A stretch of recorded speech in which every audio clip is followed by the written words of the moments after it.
Hi souls. Subhash tarot റീഡിങ്ങിലേക്ക് എല്ലാവർക്കും സ്വാഗതം. ഇന്ന് നമ്മൾ നോക്കാൻ പോകുന്നത് നിങ്ങളുടെ പേഴ്സൻ്റെ കറൻറ്റ് ഫീലിംഗ് ആണ്. Universe please answer me. അവരുടെ പേഴ്സൻ്റെ കറൻറ്റ് ഫീലിംഗ്. ഫസ്റ്റ് കാർഡ് വന്നിരിക്കുന്നത് ജഡ്ജ്മെൻ്റ് ആണ്. സെക്കൻഡ് കാർഡ് 6 ഓഫ് കപ്സ് ആണ്. തേർഡ് കാർഡ് ഹെയറോപ്പൻ്റ് ആണ്. Next card hanged man reverse ആണ് വന്നിരിക്കുന്നത്. ഏസ് ഓഫ് വാൻസ് ആണ്. Fool card hermit. Page of pentacle. Bottom of deck വന്നിരിക്കുന്ന കാർഡ് 2 ഓഫ് കപ്സ് ആണ്.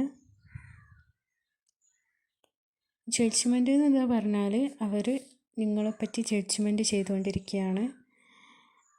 കഴിഞ്ഞു പോയ കാര്യങ്ങളൊക്കെ ആലോചിച്ച് എന്താവും ഏതാവും അങ്ങനെയൊന്നും ചെയ്യേണ്ടില്ലായിരുന്നു എന്നുള്ള അങ്ങനെയൊക്കെയുള്ള കുറ്റബോധങ്ങൾ മൂലം ഒരു ജഡ്ജ്മെൻറ്റ് ചെയ്തുകൊണ്ടിരിക്കുകയാണ്. നെക്സ്റ്റ് കാർഡ് 6 ഓഫ് കപ്സ് ആണ്. അത് നൊസ്റ്റാൾജിനെ പറ്റി സൂചിപ്പിക്കുന്ന ഒരു കാർഡാണ്. മെമ്മറീസ് കഴിഞ്ഞ് കിടന്ന ഹാപ്പിനെസ്സും മെമ്മറീസൊക്കെ നിങ്ങളെപ്പറ്റിയുള്ള പ്രസൻറ്റിൽ എഫക്റ്റ് ചെയ്യണ രീതിയിൽ അവർ നോക്കിക്കൊണ്ടിരിക്കുകയാണ്. അവരിങ്ങനെ ആലോചിച്ചുകൊണ്ടിരിക്കുകയാണ്. അതാണ് ഇവിടെ കാണിക്കുന്നത്. ഓഫർ ചെയ്യാണ്, ഒരു കപ്പ് ഓഫർ ചെയ്യാണ്. അതാണ് ഇതിൽ കാണിക്കുന്നത്. നെക്സ്റ്റ് കാർഡ് ഹെയറോപ്പൻ്റ് ആണ്. ഹെയറോപ്പൻ്റ് എന്ന് പറഞ്ഞാൽ അവർ ഭയങ്കര പുരാതനപരമായിട്ടുള്ളൊരു ആചാരം അനുഷ്ഠാനങ്ങളിലൂടെ ജീവിക്കുന്ന ഒരു വ്യക്തിയും കൂടെയാണ് എന്നുള്ളതിനെ കാണിക്കുന്നതാണ്. ഹാങ്ക്ഡ് മാന് റിവേഴ്സാണ് വന്നിരിക്കുന്നത്. ഇപ്പോഴാണ് അവർക്ക് ബോധോദയം ഉദിച്ചത്. അതുവരെ തല കീഴായിട്ട് നിൽക്കുകയായിരുന്നു. ഇപ്പോഴാണ് ബോധം വന്നത്. ഇത് ആർക്ക് റെസനേറ്റ് ആവുമെന്ന് അറിയില്ല. റെസനേറ്റ് ആവുന്നവർ എടുക്കുക. ജനറൽ റീഡിംഗ് ആണ് കേട്ടോ. അപ്പോൾ ഏഴ്സ് ഓഫ് വാൻസ് എന്ന് പറഞ്ഞാൽ അവരിപ്പോൾ ഒരു കടുത്ത തീരുമാനം എടുത്തിരിക്കുകയാണ്. പിന്നെ പോളിഷ് കാർഡ് വന്നിട്ടുണ്ട്. ഒരു ന്യൂ ബിഗിനിങ്ങും കൂടിയാണ്. ഹെർമിറ്റ് ഇപ്പോൾ ഒറ്റപ്പെട്ട അവസ്ഥയിലാണ്. നിങ്ങളൊരു പേഴ്ഷ്യസ് ആയിട്ടാണ് അവർ കാണുന്നത്. ഒരു നിധി പോലെയുള്ള ഒരു കാര്യമായിട്ടാണ് അവർ കാണുന്നത്. അതാണ് പേജ് ഓഫ് പെൻറ്റിക്കിൾ സൂചിപ്പിക്കുന്നത്. അതുപോലെ 2 ഓഫ് കപ്സ് ഇവിടെ കാണുന്നുണ്ട്. രണ്ടുപേരുടെ പ്രണയം തുറന്ന് പറയുക. രണ്ടുപേരും നല്ല രീതിയിൽ ഇത് ഡിവൈൻ ലവിങ്ങും കാണിക്കുന്നുണ്ട്. അതായത് ടിൻ ഫ്ലെയിം അവർക്കും റെസനേറ്റ് ആവാൻ സാധ്യതയുണ്ട്. ടിൻ ഫ്ലെയിം അങ്ങനെ ആരെങ്കിലും ഉണ്ടെങ്കിൽ അവർക്ക് റെസനേറ്റ് ആവും. അല്ലാത്തവർക്ക് പ്രണയമാണ് അവിടെ സൂചിപ്പിക്കുന്നത്. സാധാ നോർമൽ ആയിട്ടുള്ള ഒരു അൺകണ്ടീഷണൽ ലവാണ് അവിടെ കാണിക്കുന്നത്.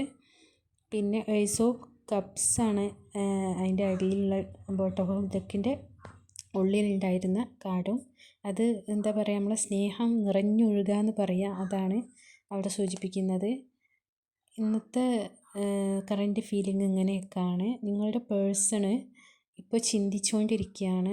പുതിയൊരു തുടക്കം വേണം, അവരോട് സംസാരിക്കണം, അല്ലെങ്കിൽ അവളോട് കാര്യങ്ങൾ തുറന്ന് പറയണം. അപ്പോഴാണ് ബോധോദയം വന്നത്. അതുവരെ എന്തോ ഒരു അതിൻ്റെ നിങ്ങളുടെ ഒരു മൂല്യം അവർക്ക് മനസ്സിലായിട്ടില്ലായിരുന്നു. ഇപ്പോൾ ഹെർമിറ്റ് ഒറ്റപ്പെടലിൻ്റെ ആ ഒരു രീതി ഉണ്ടായപ്പോഴാണ് അവർക്ക് മനസ്സിലായത്. ഒരു ഹസ്ബൻഡ് ആൻഡ് വൈഫിന് റെസനേറ്റ് ആവാം.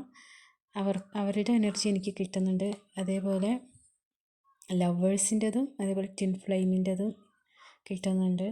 അപ്പോൾ ഇതാണ് ന്യൂ ബിഗിനിങ് കാണിക്കുന്നുണ്ട്. ഫുൾ ഓഫ് കാർഡാണ് വന്നിരിക്കുന്നത്. കാരണം ഇനിയൊരു തുടക്കം വേണം. ഇത്രയും ദിവസങ്ങളിൽ ഉണ്ടായിരുന്ന പ്രശ്നങ്ങളും കാര്യങ്ങളൊക്കെ മറന്നിട്ട് നിങ്ങളോട് നല്ല രീതിയിൽ സംസാരിച്ച് ഒരു പുതിയൊരു ബിഗിനിങ്ങിൽ വരണം. അതാണ് അവരെ ആഗ്രഹിക്കുന്നത്. പിന്നെ ഒറ്റപ്പെടലാണല്ലോ. അപ്പോൾ എങ്ങനെ ആയാലും നിങ്ങളെ ജോലിക്ക് പോകുമ്പോഴും എവിടെ പോകുമ്പോഴും നിങ്ങളെ മൂമെൻറ്റ്, നിങ്ങളുടെ കാര്യങ്ങൾ അതൊക്കെയാണ് മെമ്മറീസ്. അതൊക്കെയാണ് അവരാലോചിച്ചുകൊണ്ടിരിക്കുന്നത്. അപ്പോൾ ഇന്നത്തെ റീഡിങ് ഇത്രയേ ഉള്ളൂ. Thank you.